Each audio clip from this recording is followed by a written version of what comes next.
The pushbacks against unconstitutional and unwarranted government pandemic shutdowns increase, not solely reserved to public protests and growing disobedience to orders, but in the realm of the courts. And one case in particular is exemplary of what's happening. As Maryville, Kentucky's Baptist Church and its pastor, Dr. Jack Roberts, brings suit against Democrat Governor Andy Beshear and the tax-funded police who descended on the church and parishioners on Easter.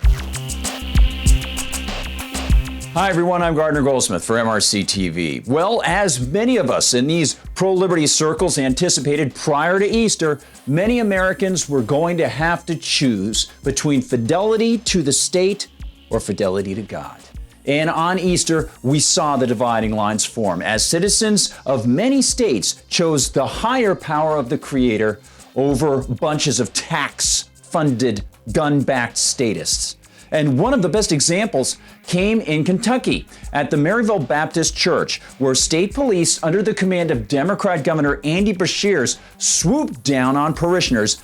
And now the church is fighting back, working with the Florida-based Liberty Council, with whom I spoke yesterday, by the way. Pastor Roberts and his church are suing Beshear for breaches of the U.S. and Kentucky constitutions for dispatching the Kentucky State Police to Maryville Baptist Church on Easter Sunday to issue notices of criminal sanctions and mandatory quarantines, and to record license plates for follow-up enforcement. And as Liberty Counsel also observes, Beshear's actions against public gatherings, which were really on private property, appear to have been targeted arbitrarily, since in the same area, on the same Sunday, the parking lots of Kroger, Walmart, liquor stores, and other commercial operations within minutes of the church were packed with cars. These businesses were jammed with people.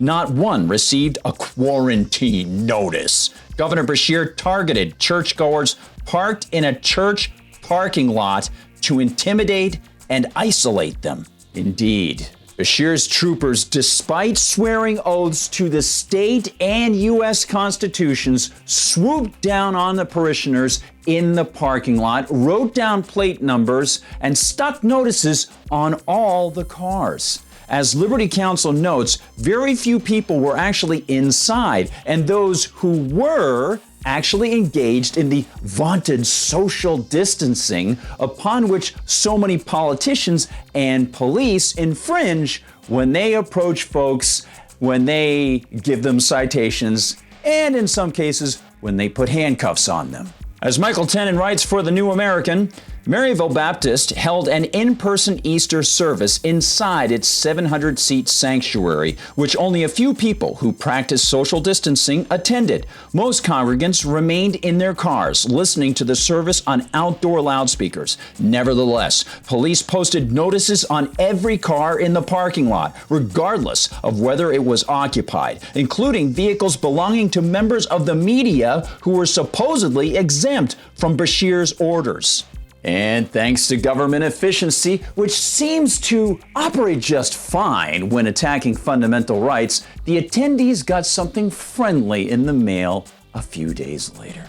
You are receiving this letter because your vehicle was documented to have been parked where a mass gathering was held on Sunday, April 12, 2020 at Maryville Baptist Church. If you and/or someone in your household attended the above gathering, following the guidance from the Kentucky Department of Public Health, you are advised to restrict movement to home while self-monitoring with public health supervision for 14 days from attending the mass gathering.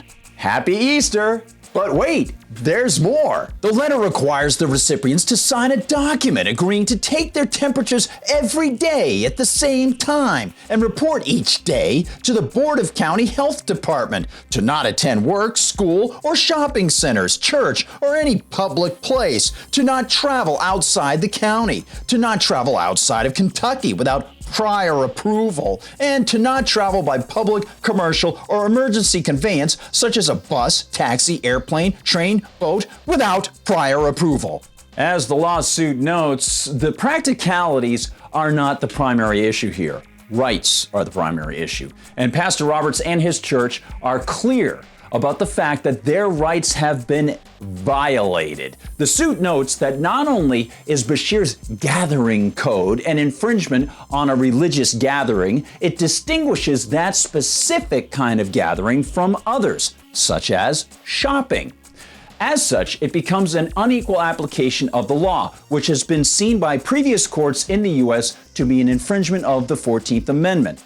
The case is currently in U.S. District Court in Louisville, and like many other Americans whom Liberty Counsel represents, the plaintiffs appear very ready to go to the Supreme Court to reveal the blatant aggression of the Kentucky governor and his unquestioning state police. And as an aside, folks, let me just mention this, that in conversation with someone from Liberty Counsel, we both commented to each other how we've never been so deluged with cases of government attacks on rights from almost every state.